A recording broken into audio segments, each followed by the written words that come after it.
back to the venture capital kind of thing, how did they almost say to you, we're not going to invest in you for these reasons? Was it blunt, or was it kind of they try and gently? It's not sugar coated, and you have to really probe. I had to probe quite a few times to actually get the feedback. But no, quite clear, you need to get a co-founder. And that, I'll be honest, that irritates me. It's not like just going to the shop and finding someone, oh yeah, I can work with him or her. This is someone that if they're gonna be part of your business, you're gonna have to be aligned in your values, you're gonna have to get on. It's almost like, would you marry them? It's at that level. Exactly, Yeah. exactly. And I've worked really well with professionals, as I said, and there's a couple of designers that I've worked with now for 6 or 7 years.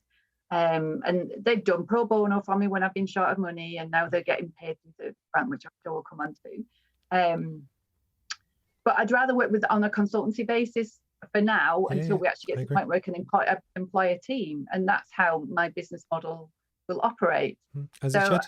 But I think it's often it's people that haven't or don't do. Often be like, oh no, you need to do this, you need to do this. Like, right. So like same with me. So I like having 100% control on everything I'm doing, because it just means I know that I can do the right thing. Because actually, truth be told, some of the businesses that I work with that have multiple directors, if they don't get on, it's an absolute nightmare. Yeah. And it's the worst thing, because you can just stall.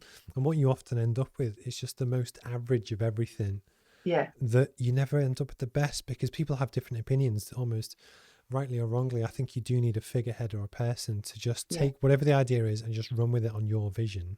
Yeah, exactly. Okay. I think it's something buzzing in my head. I think about 48% of businesses that get investment are single founders.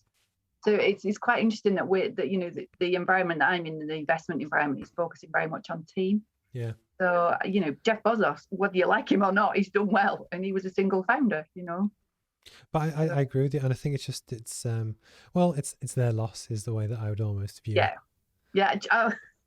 I'm going to be Julia Roberts going back with my bags. Big mistake in the film Pretty Woman. You must have seen it. Yes, I have seen it. Yeah. So you kind of touched on it a little bit. So you recently won the Innovate UK Women in Innovation Award. Would you like to both tell people what the award is, and then also a bit about the process? Okay, so this is my second time in applying for the UK Innovate UK Women Innovation Award. I ummed and ahed whether I should. It's a lot of legwork. It took me about a week to fill in all the paperwork and the documentation to get to the point where I was happy to submit it. And I put it in thinking, well, bearing in mind, my husband keeps giving me 6 month extensions before I'm being told to go and get another job.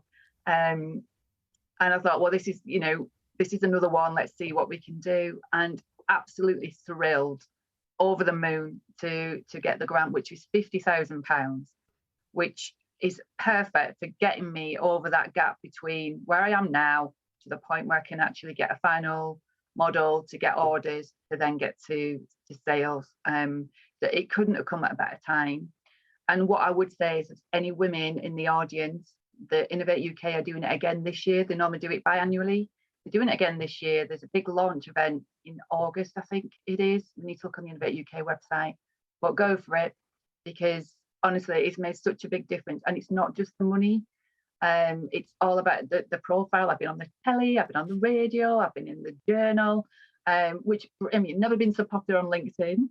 So, there are lots of pluses to it. And I think just to have that badge, which I'm now entitled to put on my header on LinkedIn and on my website, Women in Innovation, that helps, and that will help when I go back to raise finance again for the next stage. So yeah, do it, girls, do it.